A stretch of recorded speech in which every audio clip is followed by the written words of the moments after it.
everyone, and welcome back. It's Gina from orchidandopal.com, and today I am back with another bead weaving basics video, and today I'll be demonstrating the single St. Petersburg chain stitch. Now, as you can see here, I have 4 different examples of directions you can take this stitch, and the possibilities are pretty endless, and you can have a lot of fun, especially with the beads that are dangling at the bottom. You can see that there are some examples here with the Miyuki Magatamas.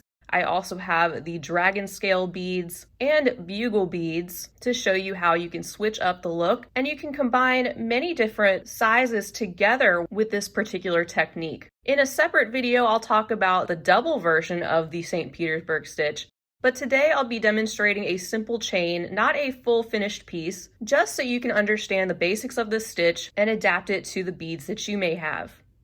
For this video, I'll be demonstrating a chain that's going to look like the top version with 11/0 and 8/0 seed beads. And that is going to provide you with this kind of slinky, slim chain, something that looks like this. It's got a lot of movement to it. You can use this as a simple bracelet, just like that. Or you can adapt this to a necklace chain by making it longer, and of course adapting it with any colors you choose, and also changing up the styles and the sizes of your beads. Here's one last look at the variations up close. You can see that the foundation of the stitch is basically like half of a chevron shape. So it's a way to create a beaded chain with the beads in the center being at a diagonal. Today I'll be using some 6-pound Fireline and a size 10 beading needle, and I'll leave the links and list of recommended materials right down below the video so you know exactly what it is that I'm using today and where you can find those items. If you want to practice this stitch, you can go ahead and thread your beading needle, and we can jump into this tutorial. To begin your St. Petersburg single stitch, you are welcome to use a stop bead if you'd like to, but I find that getting started this way kind of acts like a stop bead because the beads are not going to easily slide on and off unless you purposely pull on them in that way. But we're going to start by jumping in here with 4 11/0 seed beads. And go ahead and pull these down towards your tail thread, leaving yourself a few inches there. And then go up through the first 2 seed beads on your thread. Pull this and you have a little square of 4 beads just like this, and my tail's coming up and out of the top left seed bead. Next, pick up 1 8/0 and pull this down towards your beadwork, and then skip the 8/0 and go up through the 2 11/0s right above it and pull. Then pick up 2 11/0s and an 8/0, pull those down, and head down through the next 2 11/0s in the next row. Pull. And then this starts the point where you're just going to be repeating the same steps that we're going to do next over and over again for however long you want your beadwork. Now that we're coming down out of these 2 11/0s, you can pick up 2 more 11/0s and an 8/0 and pull those down towards your work.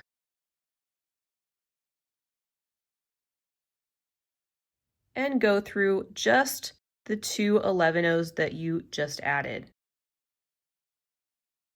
Pull this nice and tight, slide that down towards your beadwork.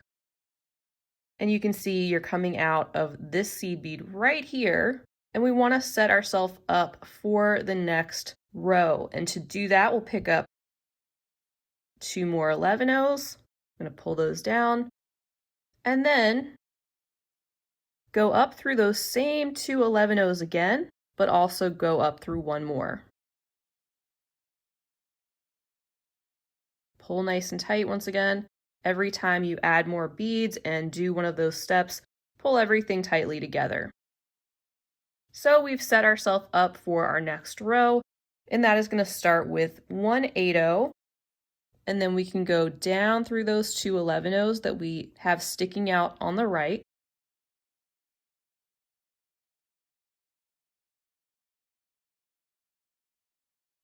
And now we'll pick up 2 11/0s and an 8/0.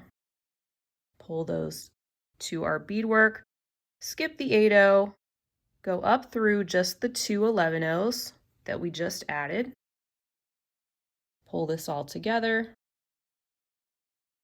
and then get yourself set up for your next row by picking up 2 more 11-0s and going up through the 2 that you had just added, plus 1 more.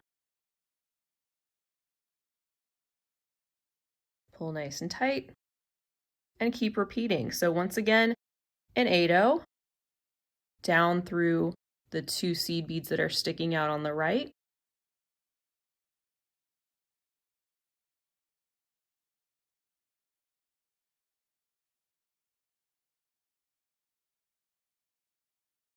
then pick up 2 more 11-0s and an 8-0. Go through the 2 11-0s only,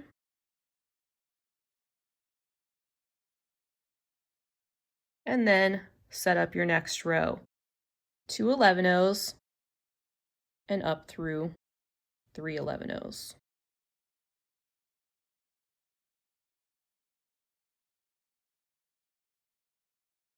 I'll do a couple more with you. 8-0, down through the 2 11-0s that are sticking out,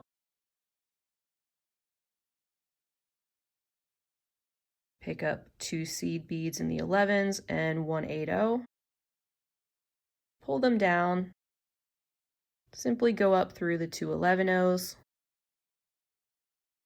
pull tight, and set up your next row.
So you'll just keep following that same process for as long as you want, and then you can come back and finish off the ends of your St. Petersburg chain to accommodate any type of clasp or findings that you'd like. If you want to incorporate some type of a drop bead like a Magatama or a dragon scale or even the bugle beads like I showed you at the beginning, instead of adding one of these 8-0s to the bottom, that's where you can have fun adding an extra drop bead or a bugle, and they can add a sort of beaded fringe all the way along the chain. I'll be back with another video specifically on how to make the bugle bead version of this St. Petersburg stitch. But until then, I hope this video helped you to understand the basics of the single St. Petersburg stitch, and that way you can get in a little practice before we jump into another variation. That's all I have for today. I want to give you all a huge thank you for being with me. I always enjoy having you. Feel free to leave a comment down below. Let me know if you've tried this stitch before or are trying this for the first time or anything else you'd like to say. Be sure to hit that subscribe button so you'll be notified when I am posting future content, such as more variations to this stitch. Also give the video a big thumbs up if you enjoyed it, and feel free to share with your other beading friends. Don't forget you can check right down below the video for a list of materials and the links to where you can purchase those items, as well as some shop recommendations. I hope to see you all again real soon, but until next time, I hope you have a fabulous rest of your day, and as always, happy beading!